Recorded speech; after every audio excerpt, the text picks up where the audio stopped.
Hi friends, I'm KB Gupta on KB Gupta Line.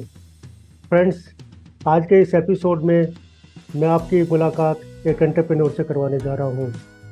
हमारे आज के मेहमान एक एंटरप्रेन्योर तो है ही, लेकिन वो एक हाईली एजुकेटेड पर्सन है। उन्होंने कंप्यूटर साइंस में इंजीनियरिंग किया। इसके बाद उन्होंने symbiosis institute of business management Pune से मार्केटिंग में MBA किया। लेकिन वो यहाँ ही नहीं रुके। इसके बाद इन्होंने एक्सपोर्ट मार्केटिंग में PhD भी किया। हमारे मेहमान का मुंबई में ETC कैफ़े के नाम से एक बहुत ही मशहूर कैफ़े है। ETC कैफ़े अलग अलग तरह की डिशेस के लिए मशहूर है। वो तो और इनके कैफ़े में वड़ा पाव की कम से कम 5 वैरायटीज़ मिलती हैं। ये तरह तरह की डिशेस ढूंढने के लिए पूरे वर्ल्ड में घूमते रहते हैं। इसलिए कैफ़े इनका प्रोफेशन ही नहीं, पैशन है। लेकिन ये केवल एक एंटरप्रेन्योर ही नहीं है। एंटरप्रेन्योर के साथ साथ ये कोच और प्रोफेशनल स्पीकर भी है। तो friends, let us welcome our today's guest doctor Saurabh Patil. Friends, doctor Saurabh Patil मेरे एक अच्छे मित्र भी हैं। डॉक्टर सौरभ पाटिल, आपका मेरे इस चैनल में बहुत बहुत स्वागत है। Thank you so much Gupta ji, thank you so much for inviting me. बहुत अच्छा लगा आपके चैनल पर आके। Thanks you for sparing your time from your busy schedule. तो हम सवाल जवाब का सिलसिला शुरू करते हैं।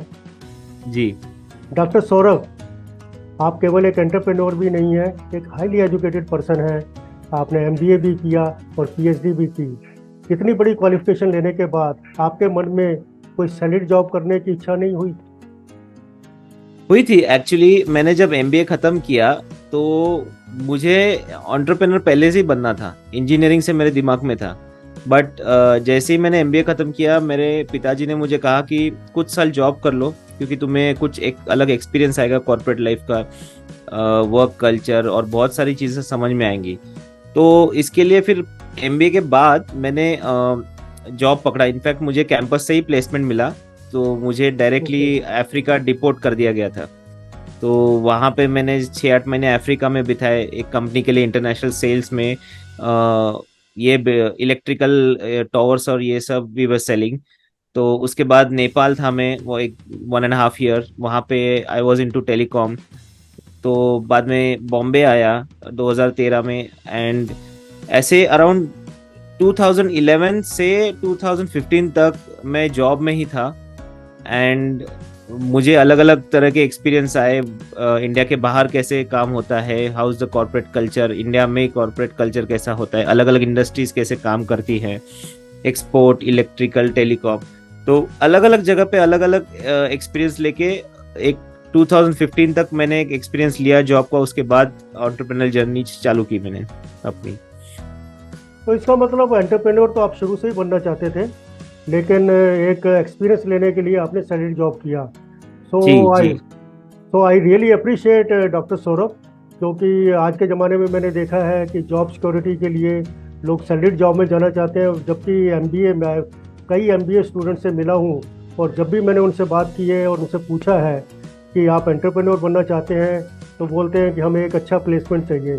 और दूसरा एक और मैंने ट्रेंड देखा है कि जितने भी मैनेजमेंट स्कूल्स हैं, दे थ्राइव ऑन प्लेसमेंट्स। बहुत जी बहुत प्राउडली वो लोग कहते हैं कि हमने 100% प्लेसमेंट करा लिया, हमने इतने रुपए का प्लेसमेंट करा लिया, और कभी भी एंटरप्रेन्योरशिप की बात नहीं होती। तो आई रियली अप्रिशिएट इस एनवायरनमेंट में MBA करने के बाद, PhD करने के बाद और कुछ साल तक सैलरी जॉब करने के बाद आपके मन में एंटरप्रेन्योर की इच्छा जागृत रही और आप एंटरप्रेन्योर बनना चाहें। तो थोड़ा सा 2015 से अपने एंटरप्रेन्योर जर्नी के बारे में बताएंगे।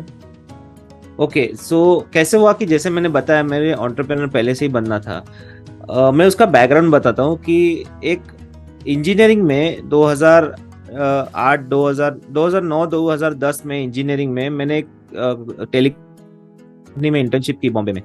तो मैंने देखा कि कंपनी बहुत बड़ी है, CEO कैसे काम करते हैं, बोर्ड ऑफ डायरेक्टर्स कैसे काम करते हैं, मिडिल लेवल मैनेजमेंट कैसे काम करते हैं।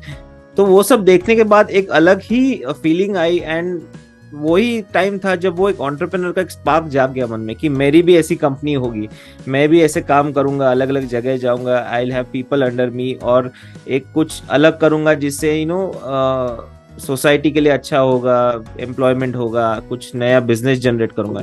तो तब से मेरे मन में था। तो 2015 में मतलब जैसे ही मैं इंडिया आया 2013 में, 2014 से मेरे दिमाग में था कुछ तो करना है, अभी ज्यादा टाइम जॉब करना नहीं है। तो 2015 में मैंने मेरे डैडी से कहा कि मुझे अभी बस हो गया, अभी आपने बोला जॉब करना है, करना है, मैंने किया, अभी I want to start my entrepreneur journey.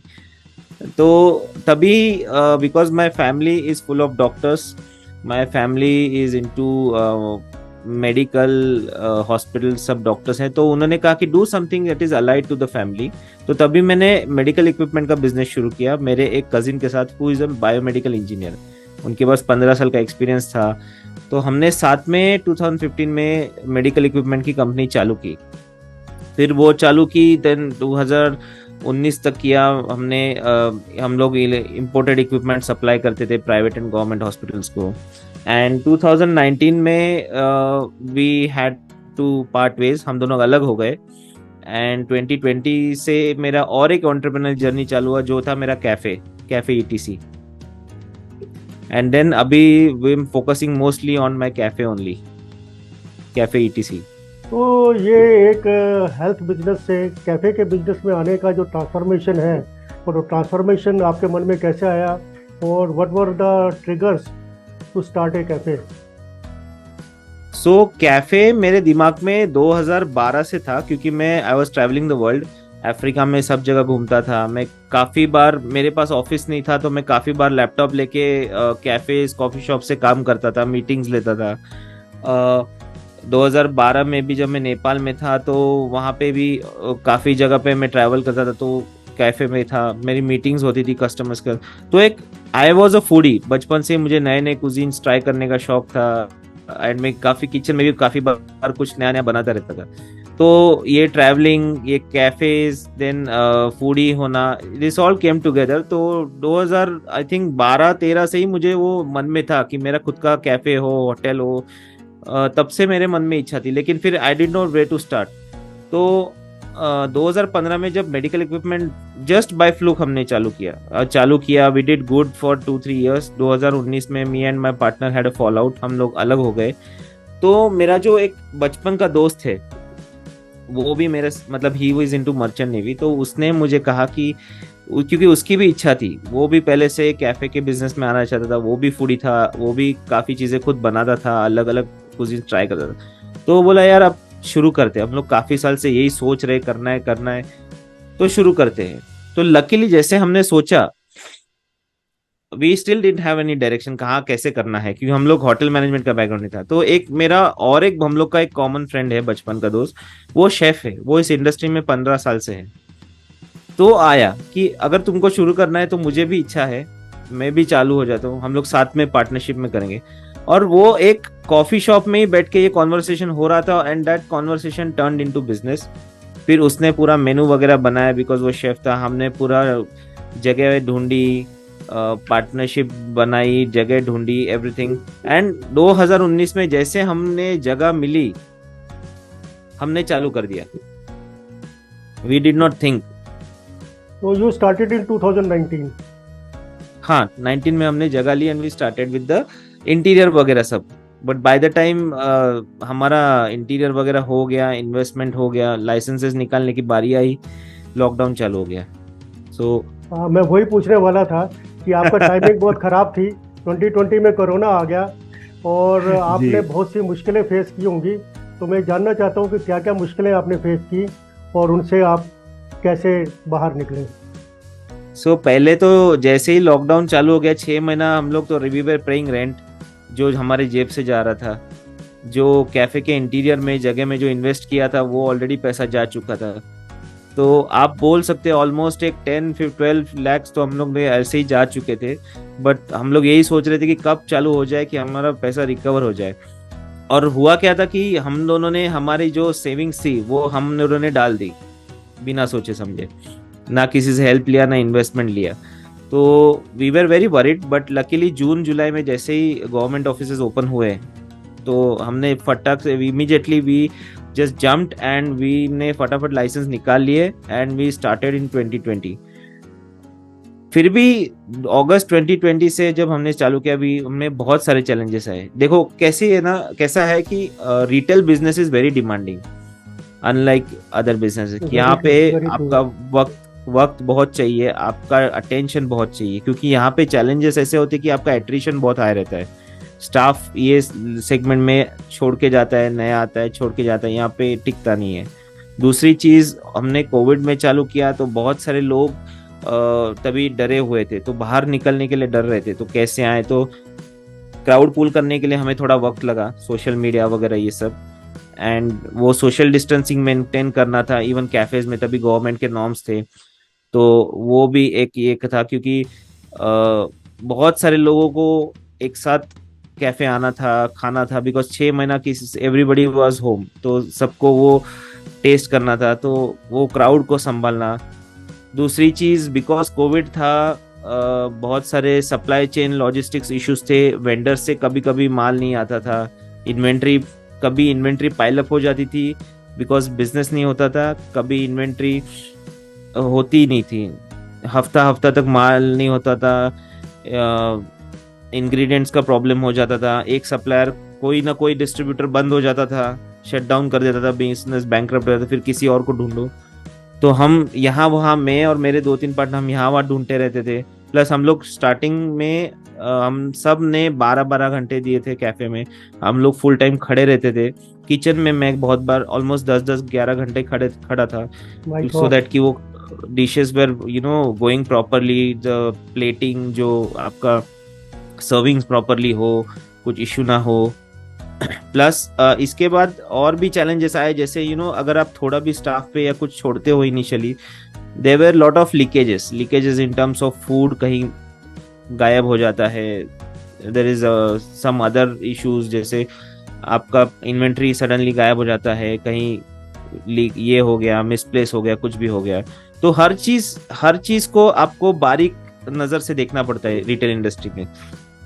तो ये सब चैलेंजेस हम लोग को स्टार्टिंग में बहुत है, पहले 2 साल। तो आपको चैलेंजेस तो बहुत आए, तो कभी कभी I hope, I am sure कि कुछ डिप्रेशन मोमेंट्स भी रहे होंगे। तो उन डिप्रेशन मोमेंट्स को आपने कैसे निपटा और how you came out of it? So depression moments थे काफी सारे, जहाँ पे जैसे जैसे 2021 कभी लगता है में। कि सबको छोड़ छाड़ के भाग जाए, ऐसा कभी विचार हाँ आया? ऐसा होता है स्टार्टिंग में। अगर आप स्टार्टिंग के 3-4 साल रिटेल में टिक गए ना, तो इट इज वेरी गुड, आप लॉन्ग टर्म जाओगे, क्योंकि उसी वक्त स्टार्टिंग के 2-3 साल रिटेल में वो ख्याल आता है कि बस उतर गया मेरा भूत रिटेल का भी, मैं छोड़ के जाना चाहता हूँ। तो 2021 में जब सेकेंड लॉकडाउन आया अप्रैल मई में, तभी गवर्नमेंट ने ना स्विगी जोमेटो ऑनलाइन पार्सल सब चालू रखा था, सीटिंग बंद किया था। बट फिर भी एक ऐसा वक्त था जब अप्रैल मई 2021 में मेरा पार्टनर और मेरा स्टाफ, बस हम इतने 5-6 लोग कैफे में बैठते थे पूरा दिन।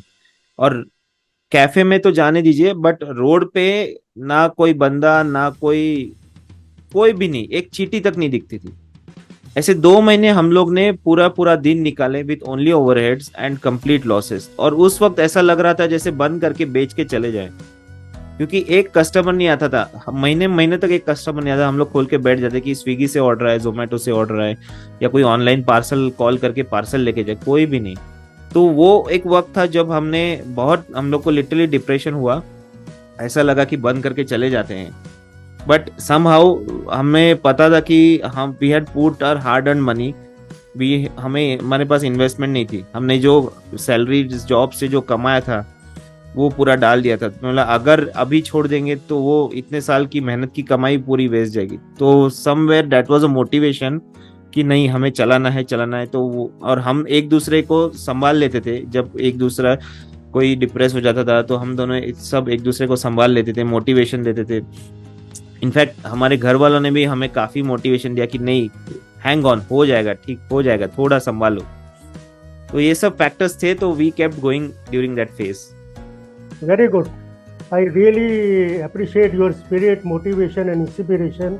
मैं भी कई बार कहता हूँ कि जब एक एंटरप्रेन्योर लो मोमेंट्स में होता है तो उनके कोई दोस्त होने चाहिए, कोई रिश्तेदार होने चाहिए जिनके साथ वो अपना दुख सुख बांट सके और आगे बढ़े। जी। Doctor Saurabh, salute to you. I really thank you appreciate so your much sir. Perseverance. I really appreciate your perseverance. और मुझे पता लगा है कि आप एंटरप्रेन्योर के अलावा एक कोच और एक प्रोफेशनल स्पीकर भी हैं। ये दोनों का जी। कॉम्बिनेशन मेरे तो कुछ समझ में नहीं आया। तो आपके मन में एक कोच और प्रोफेशनल स्पीकर बनने का विचार कैसे आया, और इन दोनों में आप कैसे बैलेंस स्थापित कर पाते हैं, मैं जानने के लिए उत्सुक हूँ। ओके, तो कैसा हुआ कि 2021 में ना मैंने मतलब 2021 के एंड तक कैफे थोड़ा सा स्टेबलाइज होने लग गया था। तो एक फ्रेंड ने मुझे कहा कि तुम कैफे चलाते हो तो तुम कॉर्पोरेट ट्रेनिंग के बारे में भी सोचो। तो मैंने एक कोर्स किया, तो उसमें ट्रेनिंग कोचिंग दोनों था, तो मैंने दोनों कर दिया। ट्रेनिंग कोचिंग सर्टिफिकेशन ले लिया। फिर मैंने बोला लिया तो सही है, ठीक है, तो एक बार शुरू करते हैं। थोड़ा प्रैक्टिस किया, वन ऑन वन कोचिंग किया। और हुआ क्या था कि मेरे लो मोमेंट्स जो थे एंटरप्रेन्योरशिप के, वो 2019 में भी थे, जब मेरे और मेरे पार्टनर का एक मेडिकल इक्विपमेंट में फॉल आउट हुआ, हम अलग हो गए। एंड जब वो चला गया तो फिर लॉकडाउन आया, तो मैं again it was a low moment. तो उस वक्त मुझे ऐसा बहुत डिप्रेशन आ गया था। एंड और होता क्या है कि मैन डोंट ओपन अप, तो क्या करूँ, तो बहुत चिड़चिड़ापन होता था, बहुत ही फ्रस्ट्रेशन आता था। एंड ये मैंने देखा, तो मैंने ये सिर्फ मेरे में नोटिस नहीं किया, मैंने ये बहुत सारे एंटरप्रेन्योर्स में नोटिस किया, बहुत सारे लोगों में नोटिस किया। तभी मैंने सोचा कि क्यों along with being an entrepreneur कि इनको कोच क्यों ना करूं, कि काफी बार अप्स एंड डाउन्स आते हैं, तो व्हाई नॉट कोच देम, उनको हेल्प करें, कि गाइड करें कैसे करना है, how to deal with this. तो तभी मैंने कोचिंग चालू की ये सब सोच के। और 2022 में जब मुझे एक ऑफर आया स्पीकिंग का, एक यूनियन बैंक ऑफ इंडिया से मुझे ऑफर आया कि they wanted a speaker who could speak on men productivity, physical mental health of men. तो मैंने तभी एक स्पीच डिलीवर की थी कि how to increase the productivity of man considering physical and mental health. तो उस वक्त मुझे लगा कि क्योंकि मैं स्कूल से ही एलोकेशन और स्पीचेस में पार्टिसिपेट करता था, तो उस वक्त मुझे लगा कि एक स्पीकर भी बन सकता हूँ, स्पीकर जो सेक्टर है वो मैं एक्सप्लोर कर सकता हूँ। तो उसके बाद मैंने स्लोली स्पीकिंग अपॉर्चुनिटीज एक्सप्लोर करना चालू किया। तभी मैंने फिर सोचा कि चलो ये भी लाइन एक्सप्लोर कर लेते, कैफे तो है। तो अभी मतलब मेरा सेकेंड हाफ मोस्टली तो मेरे कैफे में होता है, मॉर्निंग्स या फिर बाकी सब टाइम, या most of the time mornings में कोचिंग या स्पीकिंग में देता हूँ, या फिर इवनिंग्स में जैसे जैसे जो अपॉर्चुनिटीज आती हैं। तो अभी कैफे काफी स्टेबलाइज हो गए, तो अभी दोनों बैलेंस, तीनों बैलेंस कर सकता हूँ। Very good, I really appreciate. और एक मुझे बड़ी इंटरेस्टिंग बात लगी कि you are coaching only men and you are a men's coach. तो any special reason for becoming men's coach? जैसे मैंने कहा, you know, man don't express themselves easily. वो उनका जो फ्रस्ट्रेशन एंगर में निकलता है, और वो anger is some many times very destructive. मतलब वो बोलते हैं ना, मर्द ओपन अप नहीं होते, बोलते नहीं है, मन में ही रखते हैं, क्योंकि यू आर अ मैन। वो कहते हैं ना, मर्द को दर्द नहीं होता।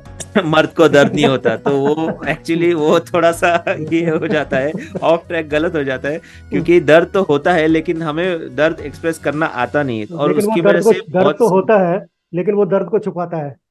छुपाता भी है। यस, तो वो मैंने भी छुपाया, और उसके इफेक्ट्स मैंने अपने रिलेशनशिप, अपनी फैमिली लाइफ में, अपने पर्सनल लाइफ में देखे। और मैंने बहुत सारे मर्दों को देखा जो सिमिलर इश्यूज एक्सपीरियंस कर रहे हैं। तो मैं तो समहाउ सेल्फ कोचिंग, और मेरे मेंटर जो कोच हमको कोचिंग सिखा रहे हैं, उनके हेल्प से मैं उससे बाहर निकला। बट मैंने सोचा कि देखा कि कोचेस बहुत है, लाइफ कोचेस बहुत है, लेकिन मेंस कोच कोई नहीं है। And because if we could coach man, तो उससे ना उनकी भी लाइफ सुधरेगी, और उनके आसपास जो है फैमिलीज हो गई, रिलेशनशिप, उस पर भी इम्पैक्ट होगा। तो मैंने सोचा पहले ये क्यों ना पकड़ ले लाइन। जैसे मेरे पास कोई नहीं था कोच करने के लिए, to help me come out of my low point of depression. मैं बोला लेट मी बी, कि बाकी सब मेंस को या मर्दों को जिनको इश्यूज हैं, they are not able to express, तो उनको कोच करूंगा, होपफुली उनके वो गाइड करूंगा अपने प्रॉब्लम से बाहर निकलने के लिए। तो वैसे वो ख्याल आया कि मेंस कोचिंग में जाना है। Very good. तो एक मुझे हिंदी की कहावत याद आ गई, पर भला हो भला। अगर आप दूसरों के लिए अच्छा करना चाहते हैं तो आपका भी जी कुछ है। आई really appreciate your spirit of helping others. तो और एंटरप्रेन्योर्स को बहुत चाहिए, और मैन को भी चाहिए। सही बात है, मर्द को दर्द होता है लेकिन वो दर्द छुपाता है। आप जैसे कोच हो जाए तो वो अपने दर्द को एक्सप्रेस भी कर सकता है। तो डॉक्टर सौरभ, हमने सुना है कि आप बहुत ज़्यादा फैमिली ओरिएंटेड पर्सन हैं। आपने कहा आपकी फैमिली ने आपको सपोर्ट भी किया आपके लो मोमेंट्स में। तो कुछ अपनी फैमिली के बारे में बताएंगे? तो वैसे तो हमारी पूरी बहुत बड़ी जॉइंट फैमिली है, and we have so many, हम लोग बहुत सारे डिसीजंस, हम बहुत सारे सेलिब्रेशन साथ में ही करते हैं। मेरी इमीडिएट फैमिली में मेरे मॉम डैड है, मेरी वाइफ है, मेरी दो बेटियां हैं। आई हैव ट्विन गर्ल्स जो भी लॉकडाउन में पैदा हुई थी, तो वो लॉकडाउन में वो एक बूंद था। तो मैं कब बहुत बार सोचता हूँ कि एक एंटरप्रेन्योर ना बहुत बिजी रहता है। मतलब 40 आवर्स, वो इलॉन मस्क बोलता है ना, 40 hours a week is not enough for an entrepreneur. Very वो continuously 10-12 hours a day, 7 days a week, 24 hours चालू ही रहता है, एंटरप्रेन्योर के दिमाग में भी चालू रहता है। तो एक एंटरप्रेन्योर अपनी फैमिली को टाइम नहीं दे पाता, ये सच बात है, बिकॉज उसे बहुत सारी चीजें भी देखनी होती है। और my family has also been into entrepreneurship. मैंने देखा मेरे डैडी को, वो बहुत टाइम बिजी रहते थे, काफी दिन दिन तक वो घर पे नहीं रहते थे, ही वॉज ट्रैवलिंग। इनफैक्ट जब व्हेन आई वाज बोर्न तभी भी वो इंडिया के बाहर बहुत ट्रैवल करते थे। मेरी मॉम भी शादी के बाद भी मेरी मॉम पढ़ाई भी करती थी, काम भी करती थी, उसमें भी शी वॉज ऑलवेज बिजी, सुबह जाके रात को आती थी। तो कहीं ना कहीं मुझे ये लगा कि मेरे बचपन में थोड़ा सा उनका और हम मेरा टाइम मैच नहीं हुआ, या फिर वो मुझे वक्त नहीं दे पाए। तो उनको भी कहीं ना कहीं वो चीज लगती है, और मुझे भी वो समझ में आई चीज की to give us a better future वो लोग हमेशा भाग दौड़ करते थे। तो डेट इज वाई मैंने सोचा कि अभी मेरी बेटियां छोटी हैं, जस्ट 3 इयर्स की है, तो थोड़ा मैं उनको वक्त देना चाहता हूँ। थोड़ा मैं भी थोड़ा मेरा पेस स्लो हो जाएगा, इट्स ओके, बट मैं कोशिश करता हूँ कि रात को मैं 9:30-10 के पहले घर आ जाऊँ, ताकि मेरी बच्चियां सोने से पहले एटलीस्ट मुझे देख ले, मैं उनसे बात कर लूँ। सुबह भी काफी बार वो मेरे साथ रहती हैं। संडेज को I don't do anything except for cafe. Cafe तो जाना पड़ता है बिकॉज वीकेंड होता है। संडे मॉर्निंग फर्स्ट हाफ में कुछ नहीं करता हूँ, मेरा फैमिली का टाइम रहता है, उनके साथ बाहर जाता हूँ। तो जो वक्त मुझे नहीं मिला मेरे पेरेंट्स के साथ, मैं वो उनके साथ गुजारना चाहता हूँ, मेरे बच्चों को देना चाहता हूँ कि मैं उनके साथ रहूं। बिकॉज क्या होता है, मेरा मानना है कि पहले 3-4 साल बच्चे पैसे नहीं मांगते, वो आपका वक्त चाहते हैं। तो वो बहुत वेरी जरूरी है गुड, कि वेरी आप उनके गुड। साथ कैसे बिताएं और उनको कैसे शेप अप करें। Very, I really really appreciate your time management और फैमिली को देना। क्योंकि फैमिली जो है ना, उसको अगर हम टाइम नहीं देते, आपने सही कहा, तो उनको पैसे जी नहीं चाहिए, उनको हमारा साथ चाहिए। और इन लाइटर वेन मैं दो बात कहूँगा। एक तो ये है कि कोरोना लोगों के लिए मुसीबतें लेके आया, लेकिन आपके लिए अच्छा रहा। आपके घर में जी लक्ष्मी आई, आपका नया प्रोफेशन शुरू हुआ जो कि अच्छे से चल रहा है। जी तो that shows there is always opportunity in the adversity also. Yes, it and was I like really, blessing in disguise. Yeah yes blessing in disguise. And और दूसरा एक आपने बड़ी अच्छी बात की कि मैं रात को घर उस समय पहुंचना चाहता हूं, उससे मेरी बच्चियां सो जाए उससे पहले। क्योंकि बॉम्बे में एक जोक चलता है कि किसी ने बॉम्बे में पूछा कि आपके बच्चों का साइज कितना है। लोग बोलते हैं इतना इतना है, वो बोला इतना इतना है। क्योंकि वो जब जब घर पहुंचते हैं तो बच्चे सो चुके होते हैं, और जब घर से एग्जैक्टली। निकलते हैं तो बच्चे सो रहे होते हैं। तो अच्छी बात है जी कि आप जी अपने बच्चों को ऐसे बढ़ता हुआ देख पा रहे हैं। तो डॉक्टर पाटिल, आपकी जर्नी बहुत इंस्पायरिंग है, बहुत मोटिवेटिंग है, और आप बहुत चैलेंजेस से बढ़ के आए। तो बडिंग एंटरप्रेन्योर्स को आप कोई मैसेज देना चाहेंगे? जी। वैसे बहुत सारी चीजें, लेकिन मैं शॉर्ट में कहूंगा बिकॉज हमारे पास टाइम बहुत कम है। तो कि पहली बात तो ना, स्टे एंकर्ड, स्टे ग्राउंडेड। क्या होता है कि आजकल बहुत सारे एंटरप्रेन्योर्स को लगता है कि मैं एंटरप्रेन्योर बन जाऊंगा मैं मिलियनियर बन जाऊंगा, मेरे पास एक बहुत बड़ा ऑफिस होगा, गाड़ी होगी। सी कैसा है ना, everything to takes Sorry time. to interrupt you. People talk of becoming unicorn and unicorn. Yes yes absolutely, it बन सकते हैं आप, ऐसा नहीं कि नहीं बन सकते, बट हर चीज के लिए टाइम लगता है। आप रातों रात यूनिकॉर्न, रातों रात मिलियनियर नहीं बन सकते। तो स्टे एंकर्ड, मेहनत करने के लिए तैयार रहिए, क्योंकि एक एंटरप्रेन्योर को शुरुआत में बहुत कुछ करना पड़ता है। मतलब मल्टीटास्किंग हो, ये हो, क्योंकि शुरुआत में मैंने भी काफी पार्सल्स खुद डिलीवर किए। मैंने भी काफी बार जब स्टाफ नहीं था तो खुद किचन में खाना बना के कस्टमर को Wow, सर्व किया wow. है। तो you have to do everything, be ready to do anything, और ग्राउंडेड रहिएगा, क्योंकि सक्सेस ओवरनाइट नहीं आता। आपको सालों साल मेहनत करना पड़ेगा। कंसिस्टेंसी रखिए, हैव अ प्लान। बहुत सारे एंटरप्रेन्योर्स जोश में शुरू हो जाते हैं, बट वो काफी टाइम बाद वो जोश खत्म हो जाता है एंड वो बंद हो जाते हैं।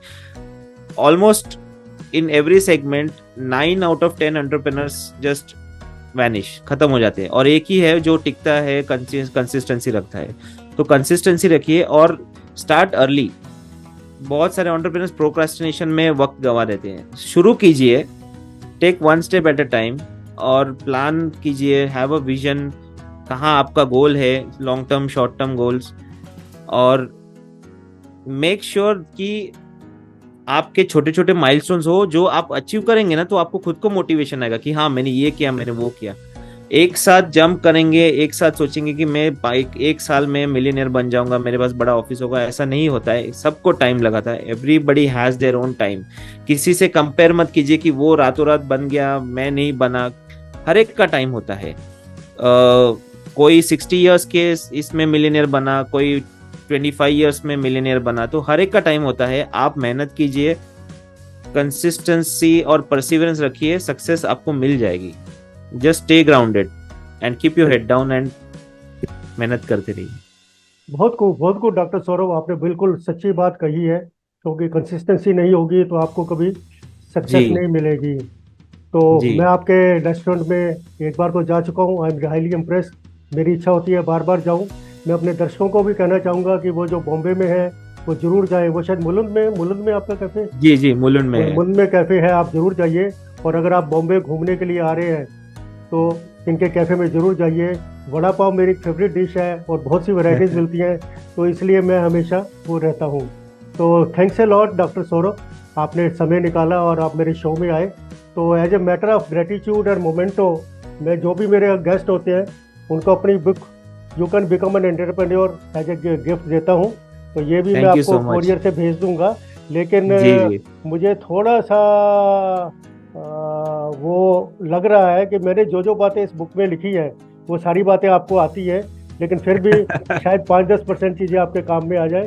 तो नहीं नहीं नहीं, एक बिल्कुल। एंटरप्रेन्योर हमेशा सीखता रहता है, वो कितना भी बड़ा बन जाए, there is always learning some और द अदर। तो please oblige me in receiving this, and yes again sir, sure. thanks a lot for coming, and thank you for inviting me, it's my pleasure कि आपने मुझे बुलाया and यहाँ पे share करने के लिए अपनी journey. so that shows another quality of entrepreneur. Entrepreneur always remains in humility and grounded. So I wish you all the success, Dr. Patel, in your all whatever endeavors you do. And again, thanks a lot for coming to my channel. Friends, hope you like this interview. If yes, then please press like button and subscribe to my channel and share my video with others. बहुत जल्दी ही ऐसे ही एक जोश भरे interview के साथ आपके पास फिर मैं मुखातिब होऊंगा। Till then, thank you.